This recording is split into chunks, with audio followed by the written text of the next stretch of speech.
नमस्कार दोस्तों, Shri Krishna coaching centre में आप सभी का स्वागत है। दोस्तों, आज की क्लास में हम पढ़ेंगे अधिगम के पठार। कल की क्लास में हमने अधिगम टॉपिक को स्टार्ट किया था और अंत में हमने इस प्रश्न को देखने का प्रयास किया था कि अधिगम यानी कि सीखने की अवस्थाएं होती हैं सार्वभौमिक, असार्वभौमिक, कभी कभी सार्वभौमिक या कुछ नहीं कहा जा सकता। तो इसका राइट आंसर होगा असार्वभौमिक होती हैं। ठीक है, तो कल की क्लास में हमने इतना जान लिया था। अब हम थोड़ा सा आगे बढ़ते हैं और सीखते हैं अधिगम के पठार। तो दोस्तों, सबसे पहले हमें ये पता होना चाहिए कि अधिगम के पठार होते क्या हैं, किसे कहेंगे पठार। तो देखिए, ये मान लीजिए ग्राफ है और इस ग्राफ में हमने इधर सीखने का समय डिनोट कर रखा है और ऊपर सीखने की मात्रा। ठीक है, तो जैसे जैसे अभी ग्राफ बढ़ रहा है इसका मतलब बच्चा क्या कर रहा है, समय के साथ में सीख रहा है। ठीक है, लेकिन इस स्थिति में देखिए, एक स्थिति ऐसी आती है जो जिसमें बिल्कुल समानांतर होता है। समय तो बढ़ता जाता है लेकिन सीखने का जो स्तर है वो बिल्कुल स्थिर है, एक ही जगह पे है। ठीक है, तो जब सीखना बंद हो जाता है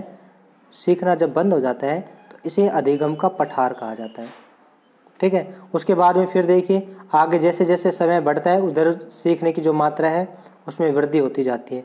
तो कहने का मतलब ये है कि जब बच्चा सीख रहा होता है और बीच में बिल्कुल एक ऐसी स्थिति आ जाती है जिसमें सीखना बंद कर देता है तो इसे अधिगम का पठार कहते हैं।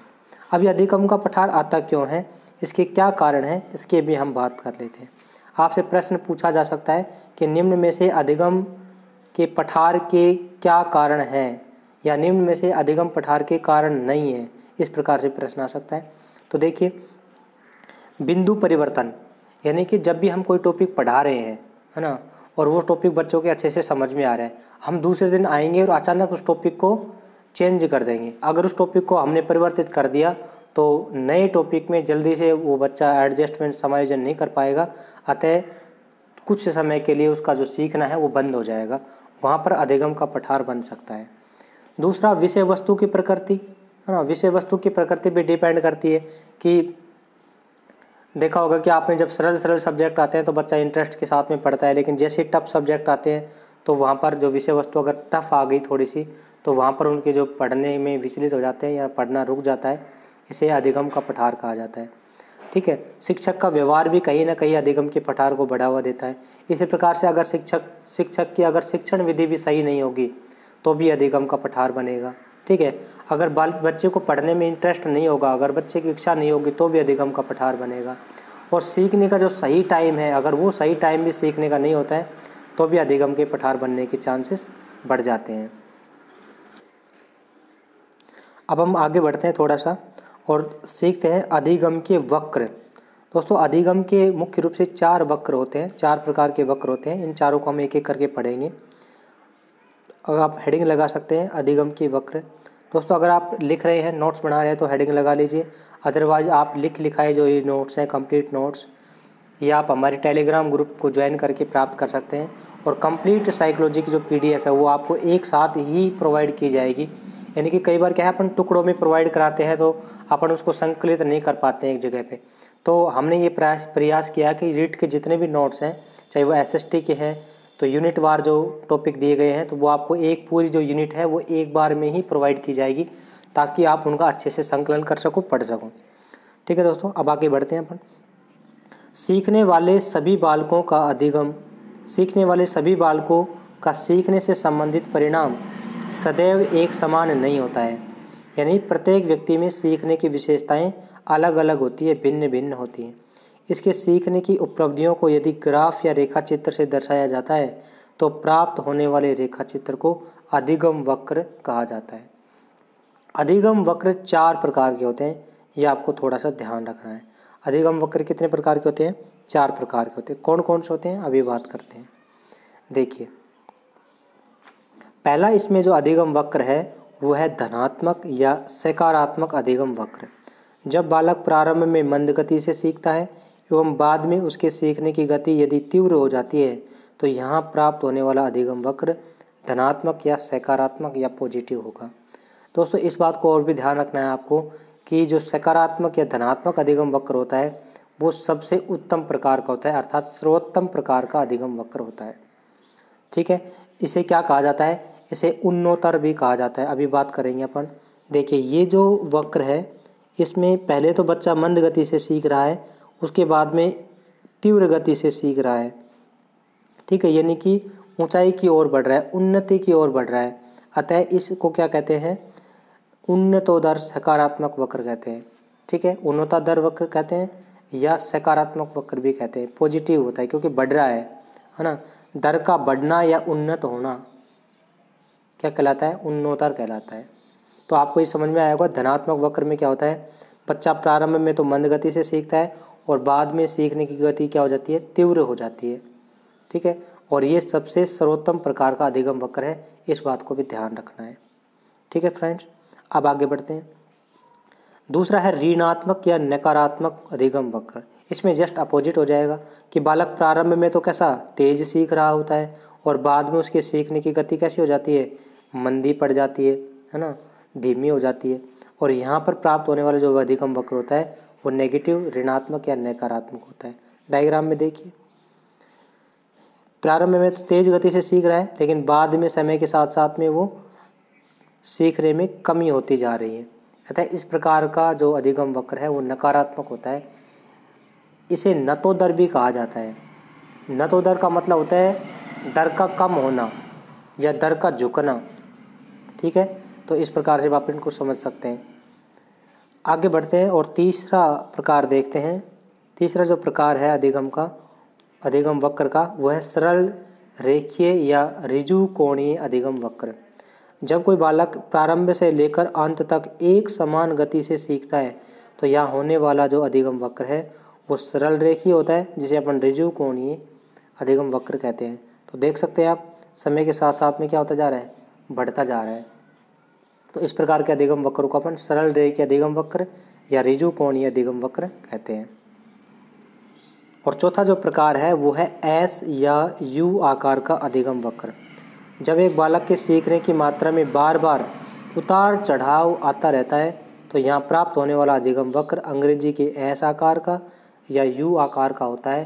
अतः इसे एस या यू आकार का अधिगम वक्र कहा जाता है। तो आप डायग्राम आपको दिख रहा होगा। तो कभी बढ़ना, कभी घटना, कभी बढ़ना, कभी घटना, इस प्रकार के उतार चढ़ाव इसमें आते रहते हैं लगातार। तो उतार चढ़ाव में देखिए ये जो आकृति यहाँ से लेकर और यहाँ तक बन रही है ये एस की बन रही है, ठीक है। और यहाँ से लेकर यहाँ तक की जो आकृति बन रही है ये यू की बन रही है, ठीक है फ्रेंड्स। तो इसे एस या यू आकृति बनने के कारण इसे क्या कहा जाता है, एस यू आकार का अधिगम वक्र कहा जाता है। सामान्यतः अधिगम वक्र का निर्माण परिस्थिति जन्य होता है, यानी कि जो अधिगम वक्र बनते हैं वो कंडीशन के अकॉर्डिंग बनते हैं, परंतु एक शिक्षक के द्वारा अपने बालकों को सकारात्मक निर्देशन प्रदान करते हुए उसे धनात्मक अधिगम के लिए प्रेरित किया जाना चाहिए। अब अगला जो हमारा टॉपिक है दोस्तों इसी में वह है अधिगम स्थानांतरण, ठीक है। तो अधिगम स्थानांतरण यानी कि लर्निंग ट्रांसफॉर्मेशन, ठीक है। लर्निंग ट्रांसफ़र मतलब अधिगम स्थानांतरण। अब आगे बढ़ते हैं कैसे क्या होता है अधिगम स्थानांतरण, किस प्रकार से होता है, कितने प्रकार का होता है, इन सब की हम बात करेंगे। जब एक व्यक्ति पहली परिस्थिति में किसी व्यवहार को सीखता है और फिर वह उस व्यवहार को दूसरी परिस्थिति में उपयोग में लाता है तो उसे अधिगम का अंतरण या अधिगम का स्थानांतरण कहा जाता है। बालक जब पहली बार विद्यालय में जाता है तो उसे भाषा का ज्ञान दिया जाता है तथा बाद में वह उसी भाषा ज्ञान के आधार पर अन्य विषय पढ़ने लग जाता है। तो अन्य विषय पढ़ने में भाषा के अधिगम का क्या हो रहा है, अंतरण हो रहा है।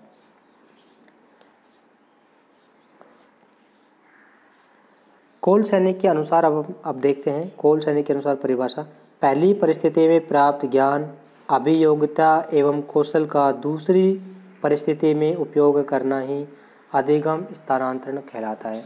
किसके अनुसार है दोस्तों, कोल सैनिक के अनुसार। कोल सैनिक ने यह कहा है कि जो भी अभियोग्यताएं आपने पहली परिस्थिति में प्राप्त करी हैं या जो भी कौशल आपने प्राप्त किए हैं उन्हीं कौशल का जब आप दूसरी परिस्थिति में उपयोग करते हैं तो इसे क्या कहा जाता है, अधिगम का स्थानांतरण या अधिगम का अंतरण कहा जाता है। पीटरसन के अनुसार, पीटरसन से पहले दोस्तों अंडरवुड के अनुसार है, ये भी देख लेते हैं। अंडरवुड के अनुसार वर्तमान क्रिया पर पड़ने वाला पूर्व अनुभवों का प्रभाव ही अधिगम अंतरण कहलाता है। पीटरसन के अनुसार बहुत इंपॉर्टेंट है, अधिगम अंतरण अनुभवों का विनियोग है। दोस्तों आजकल ये छोटी छोटी परिभाषाएं आती हैं, ठीक है। तो पीटरसन के अनुसार ध्यान रखना है, अधिगम अंतरण अनुभवों का क्या है, विनियोग होता है। अधिगम स्थानांतरण के सिद्धांत, रीट 2016 में यहाँ से प्रश्न आया था, समरूप तत्व या अधिगम अंतरण का सिद्धांत किसने दिया था। तो अधिगम अंतरण या स्वरूप तत्व अधिगम अंतरण का जो सिद्धांत है यह थॉर्नडाइक एवं रूगर के द्वारा दिया गया था, ठीक है। तो समरूप तत्व अधिगम अंतरण का सिद्धांत किसके द्वारा दिया गया था, थॉर्नडाइक व रूगर के द्वारा दिया गया था। सबसे पहली बात तो ये ध्यान रखनी है। होता क्या है, तो जब पहली परिस्थिति एवं दूसरी परिस्थिति में समान प्रकार के तत्व मौजूद हो जाए तो होने वाले अधिगम अंतरण की मात्रा मैक्सिमम होगी, अधिकतम होगी। जैसे हिंदी का ज्ञान संस्कृत भाषा में अधिकतम सीमा तक उपयोग में आएगा। जैसे संधि पढ़ रहे हैं तो हिंदी की संधि लगभग जो थ्योरेटिकल भाग है उसका प्रयोग में आता है संस्कृत में, संस्कृत पढ़ रहे हैं तो हिंदी में प्रयोग में आएगा कहीं ना कहीं, ठीक है। तो इस प्रकार से एक ज्ञान का दूसरे समान परिस्थिति में उपयोग हो जाता है, अतः इसे समान तत्व या समरूप तत्व का सिद्धांत अधिगम अंतरण कहते हैं। सामान्यीकरण का अधिगम अंतरण सिद्धांत, सामान्यीकरण का अधिगम अंतरण सिद्धांत किसके द्वारा दिया गया था, ये दिया गया था चार्ल्स जूड तथा क्रो एंड क्रो के द्वारा। एक व्यक्ति किसी कार्य व्यवहार को सामान्य रूप से ग्रहण कर लेता है या उसके व्यवहार में सामान्य हो जाता है तो उस कार्य को किसी भी परिस्थिति में आसानी से पूरा कर लेगा, और यदि उसे अचानक कोई नवीन कार्य या परिस्थिति दे दी जाएगी तो वह उस कार्य के लिए क्या हो जाएगा, कठिन हो जाएगा। जैसे नियमित रूप से 50 बालकों की कक्षा में पढ़ाने वाले शिक्षक को 50 ही बालक पढ़ाने के लिए भेजा जाता है तो वह आसानी से पढ़ा लेता है। उसके स्थान पर यदि उसे 500 बालक की कक्षा में भेज दिया जाएगा तो वह घबराने लगेगा या उसको हेजिटेशन फील होने लगेगी, ठीक है। मतलब कहने का ये है सामान्यीकरण का अधिगम अंतरण सिद्धांत चार्ल्स वुड और क्रो एंड क्रो के द्वारा दिया गया था। इन्होंने ये कहा है कि जो कार्य हम बार बार करते हैं या जो कार्य करते रहते हैं वो हमारे व्यवहार में सामान्य रूप से ग्रहण हो जाता है, ठीक है। तो जब भी अपन उसको करते हैं तो वो हमें बिल्कुल ईजी लगता है, लेकिन नया काम जब भी हम स्टार्ट करते हैं, कोई भी करते हैं, तो उसमें स्टार्टिंग में क्या होता है, हेजिटेशन होती है, लेकिन बाद में वो स्थिति जनने क्या हो जाता है, सामान्य हो जाता है। द्विकारक अधिगम अंतरण का सिद्धांत, द्विकारक दिया गया था स्पेयरमैन के द्वारा। स्पेयरमैन ने बुद्धि का सिद्धांत दिया था, उसी बुद्धि सिद्धांत के अनुसार इन्होंने अधिगम अंतरण के लिए द्विकारक सिद्धांत दिया। इस अधिगम सिद्धांत के अनुसार जब भी व्यक्ति किसी जानकारी को प्राप्त करता है तो बुद्धि का विशिष्ट खंड यानी कि एस कारक सहयोग करता है, और यदि वह प्राप्त ज्ञान को उपयोग में लेता है तो वहाँ सामान्य खंड जी कारक का योगदान होता है। दोस्तों उन्होंने राजा का और प्रजा का भी उदाहरण दिया था स्पेयरमैन का। अगर आपने द्विकारक सिद्धांत पढ़ा है तो उन्होंने बताया था कि जो 2 कारक होते हैं, एक तो होता है एस कारक और एक होता है जी कारक। एस कारक यानी कि स्पेशल फैक्टर होता है और जी कारक जो कि जनरल होता है। जब भी हम कोई भी ज्ञान को प्राप्त करते हैं प्रारंभ में तो वो हमारे लिए स्पेशल होता है, वो हमारे लिए विशिष्ट होता है, तो उसे तो कहेंगे क्या, एस कारक की वजह से, है ना।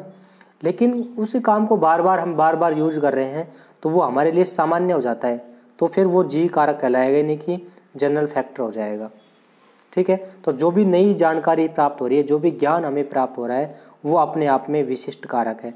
लेकिन अगर उसका बार बार उपयोग किया जाए तो वो किसकी श्रेणी में चला जाता है, जनरल फैक्टर या जी फैक्टर की, जी कारक की श्रेणी में चला जाता है, ठीक है।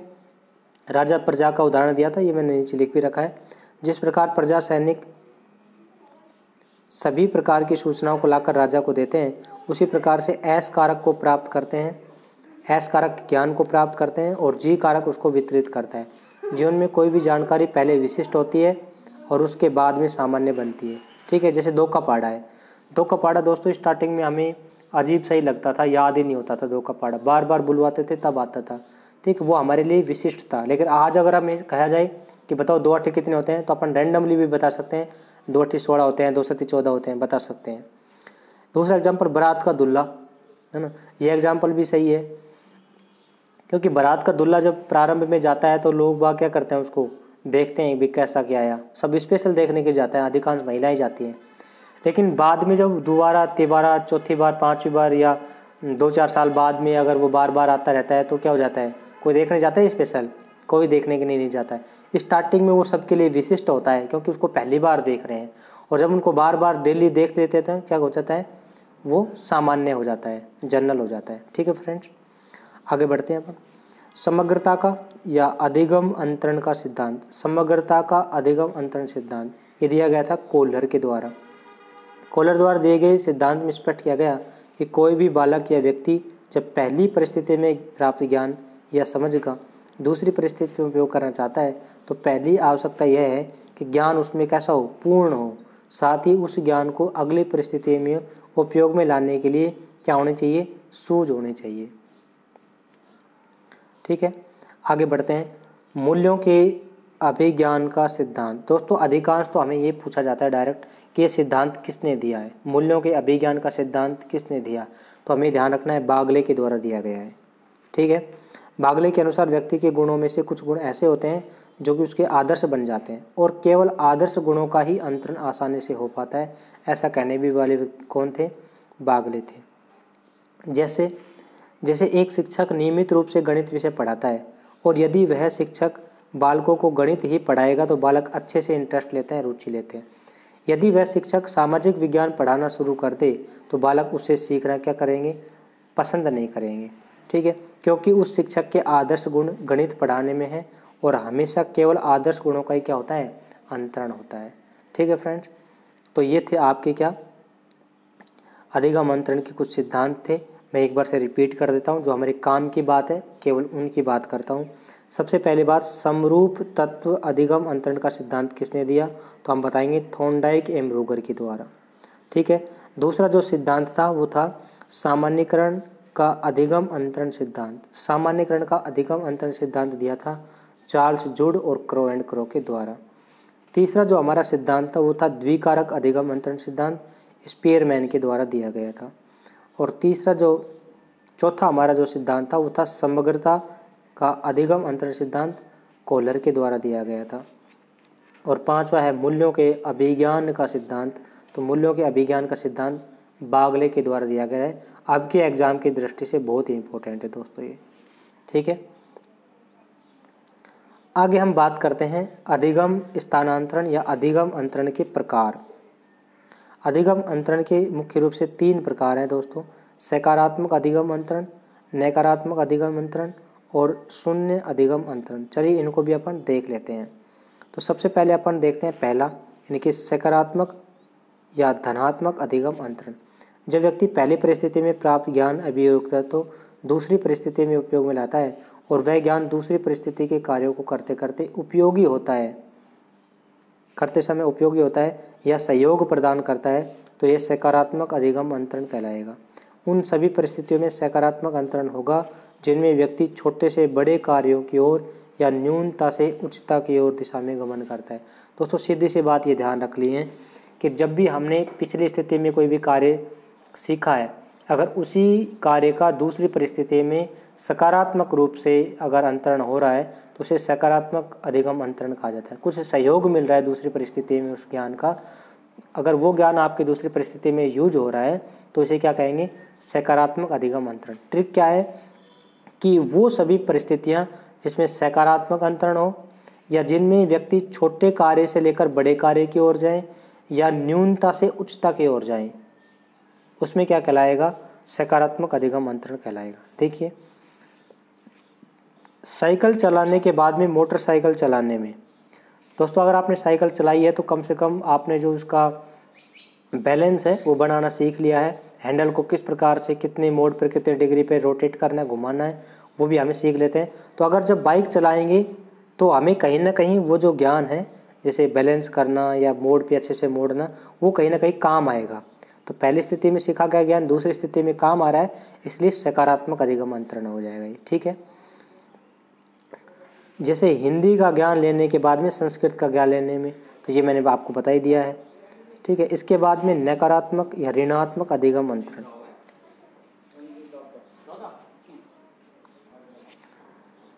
जब पहली परिस्थिति का ज्ञान या योग्यता दूसरी परिस्थिति में ज्ञान प्राप्ति के समय कठिनाई उत्पन्न करे या बाधा उत्पन्न करे तो यह नकारात्मक अधिगम अंतरण कहलाता है। दोस्तों अगर पहली स्थिति में प्राप्त ज्ञान दूसरी स्थिति में फायदा पहुंचा रहा है तो सकारात्मक हो जाएगा। अगर दूसरी परिस्थिति में नुकसान पहुंचा रहा है या कठिनाई उत्पन्न कर रहा है, बाधा उत्पन्न कर रहा है तो वह नकारात्मक या ऋणात्मक अधिगम अंतरण हो जाएगा। अचानक परिस्थिति का उच्च से निम्न हो जाना या अचानक परिस्थिति का बदल जाना नकारात्मक अधिगम अंतरण पैदा करता है। ठीक है, जैसे मोटरसाइकिल चलाने के बाद में साइकिल चलाना, कई दिनों तक पुराने जूते पहनने के बाद में अचानक नए जूते पहनना, पुरानी मोटरसाइकिल चलाने का अनुभव प्राप्त होने के बाद में अचानक नई मोटरसाइकिल चलाना आदि सभी में कैसा होता है, नकारात्मक अधिगम अंतरण होता है, क्योंकि परिस्थिति एकदम से क्या हो गई, चेंज हो गई, उच्च परिस्थिति से निम्न परिस्थिति आई है, अतः नकारात्मक अधिगम अंतरण होगा। एक होता है शून्य अधिगम अंतरण। जब पहली परिस्थिति में प्राप्त ज्ञान या अभियोग्यता या कौशल का दूसरी परिस्थिति में कार्य करते समय कोई प्रभाव नहीं पड़ता है, तो यहाँ होने वाला अधिगम अंतरण कैसा होता है, शून्य कहलाता है। उन परिस्थितियों में शून्य अधिगम अंतरण होता है जहाँ परिस्थितियाँ या तो समांतर हों या फिर विपरीत हों, तो ऐसी स्थिति में क्या, शून्य अधिगम अंतरण होगा। जैसे रहीम दास का दोहा याद करने के बाद में कबीर दास का दोहा याद करने पर कोई प्रभाव नहीं पड़ता, क्योंकि दोस्तों वो अलग शैली में याद होगा और वो अलग से याद करना पड़ेगा। ठीक है, क्रिकेट के खिलाड़ी पर बॉलिंग यानी कि गेंदबाजी के ज्ञान या कौशल का प्रभाव बैटिंग पर नहीं पड़ता है। ठीक है, यहाँ पर शून्य अधिगम अंतरण होगा। तो दोस्तों ये था अभी तक आज की क्लास में। अगली क्लास में हम अधिगम के प्रकार पढ़ेंगे जो कि रॉबर्ट एम गेने के अनुसार है, बहुत इंपॉर्टेंट है, यहाँ से प्रश्न बनने की पूरी संभावना होगी। तो दोस्तों अगली जो क्लास है वो बिल्कुल मिस मत कर दीजिएगा। आज की क्लास में बस इतना ही। जुड़े रहने के लिए धन्यवाद।